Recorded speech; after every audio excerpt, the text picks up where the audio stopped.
Hi guys, Mrs. Wolf here, bringing you some notes on circulatory systems, specifically blood and the components of blood. So during these notes, I suggest you pause and write things down. I provided an outline you can use, or you can just write them on a sheet of notebook paper, or you can print and write them. It's up to you, whatever works for you. So first, let's start with functions. There's 4 functions of blood. The first function is transportation. It needs to move your nutrients and your wastes around your body, right? Oxygen from the respiratory system to your cells, and then carbon dioxide from your cells back to your respiratory system to be exhaled. Waste products that are in your blood from your nutrients being used to your kidneys for those to be excreted. Other hormones and enzymes and buffers that need to be moved around your body to keep it balanced. Next is heat regulation or maintenance.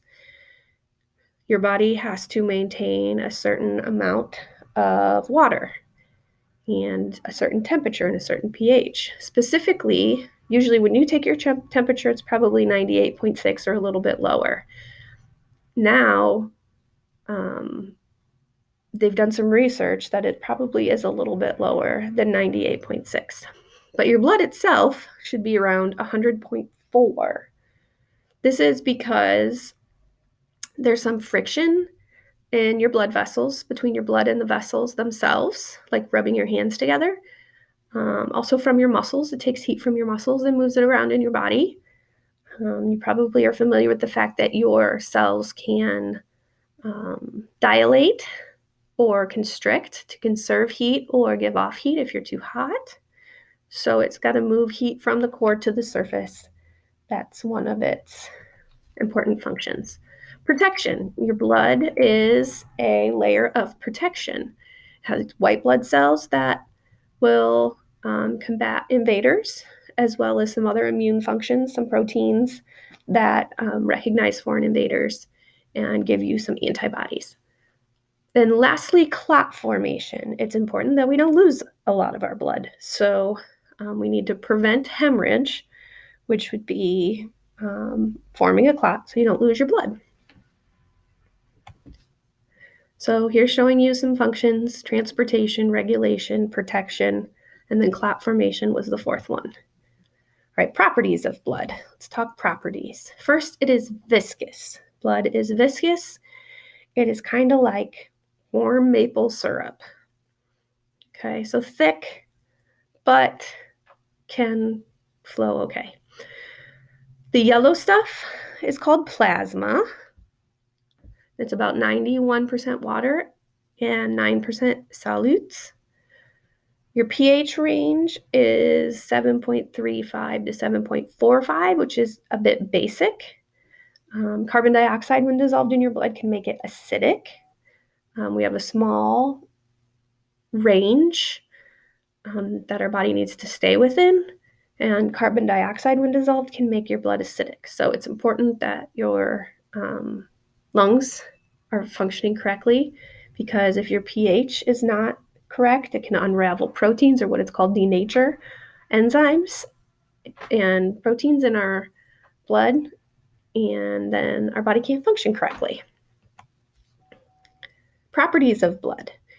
One of the first properties is the percent of your body weight. It's about 8%. For amount, you have like 5 to 6 for males and 4 to 5 liters for females. It really depends on body size more than male or female. Unit of blood, if you were to donate blood, is 0.45 liters or 1 pint. We usually measure in liters, but if you've heard of pints, you have 9 to 12 pints on average. So if you donate 1 pint, your body total usually has 9 to 12. Okay, and then if you were to break it apart, if you look at this picture on the right-hand side, if we were to put your blood into a little vial and they spin it, if you've ever seen them spin it in a centrifuge, it separates. And the top is plasma, which is about 55% of your blood. And then everything else that settles to the bottom are called formed elements: your white blood cells, your platelets, and your erythrocytes, which are your red blood cells. Leukocytes are white blood cells. So if you look at this breakdown, you can kind of see 8% of your body is your blood. Then it breaks down into plasmas 55% and formed elements are 45%. Then now we're going to zoom into plasma and do our next set of notes for plasma. Like I said, the formed elements are white blood cells, red blood cells, platelets, and thrombocytes. Other factors that affect blood, gender, age, body composition, and method of measurement. How much blood can you lose? You can click here and check that out. Usually, if you have 9, let's say it says 9 to 12, right? So let's call it 10. If you lose 4 pints of your 10, your body's going to go into shock.